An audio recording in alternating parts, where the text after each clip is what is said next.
ஸ்ரீ கிருஷ்ணர் மற்றும் சுதாமா இருவரும் சிறுவயதில் சந்தீபனி முனிவரின் ஆசிரமத்தில் ஒன்றாக படித்த உற்ற நண்பர்கள். கிருஷ்ணர் துவாரகையின் சக்கரவர்த்தியான பிறகும் சுதாமா மிகவும் ஏழ்மையான நிலையிலேயே இருந்தார்.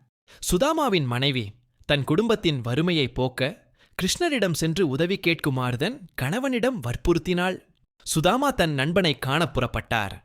கிருஷ்ணருக்கு பரிசளிக்க ஏதும் இல்லாததால் கையில் சிறிதளவு அவள் மட்டுமே எடுத்துக்கொண்டார். சுதாமா துவாரகை அரண்மனைக்குச் சென்றபோது கிருஷ்ணர் அவரை அன்புடன் வரவேற்று தன் சிம்மாசனத்தில் அமர வைத்து அவரே சுதாமாவின் பாதங்களைக் கழுவினார். உலகையே ஆளும் சக்கரவர்த்தி வறுமையில் வாடும் தன் நண்பனுக்கு காட்டிய இந்த மரியாதை அங்கிருந்த அனைவரையும் வியக்க வைத்தது. கிருஷ்ணர் சுதாமா கொண்டு வந்திருந்த அந்த சாதாரண அவளை கேட்டு வாங்கி மிகவும் ஆசையுடன் உண்டார். இதுதான் நான் உலகிலேயே உண்ட மிகச்சிறந்த உணவு என்று புகழ்ந்தார்.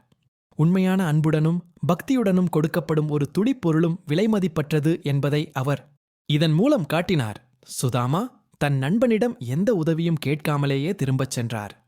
அவர் தன் வீட்டிற்கு திரும்பி வந்து பார்த்தபோது தன் பழைய குடிசைக்கு பதிலாக ஒரு பெரிய அழகிய மாளிகையையும் சகல செல்வங்களையும் கண்டார். நண்பனின் அற்பரிசான அவளை உண்டதன் மூலமே கிருஷ்ணர் தன் நண்பனின் வறுமையைப் போக்கி அவர் வாழ்வை வளமாக்கியிருந்தார். நீதியின் நோக்கம் உண்மையான அன்பும் நட்பும் செல்வத்தை விட மேலானது. கிருஷ்ணருக்கும் சுதாமாவுக்கும் இடையேயான நட்பு செல்வம், பதவி அல்லது தகுதியாகியவற்றை பொருட்படுத்தவில்லை. உண்மை நட்பு மனத்தால் இணைவது.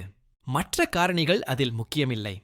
நீங்கள் அன்புடன் அளிக்கும் ஒரு சிறிய காணிக்கை கூட ஒரு மகத்தான பரிசை விட கடவுளுக்கு மகிழ்ச்சியை அளிக்கும். கடவுளிடம் செல்வதற்கு பணம் தேவையில்லை. தூய்மையான பக்தியும் சரணாகதியும் போதும். இந்த கதை உங்களுக்கு பிடித்திருக்கும் என்று நம்புகிறேன். இது போன்ற குட்டி ஸ்டோரிஸ்களை நீங்க பார்க்க விரும்பினால் எங்க சேனலை மறக்காம சப்ஸ்கிரைப் பண்ணுங்க. உங்கள் ஆதரவு எங்களுக்கு மிகவும் முக்கியம்.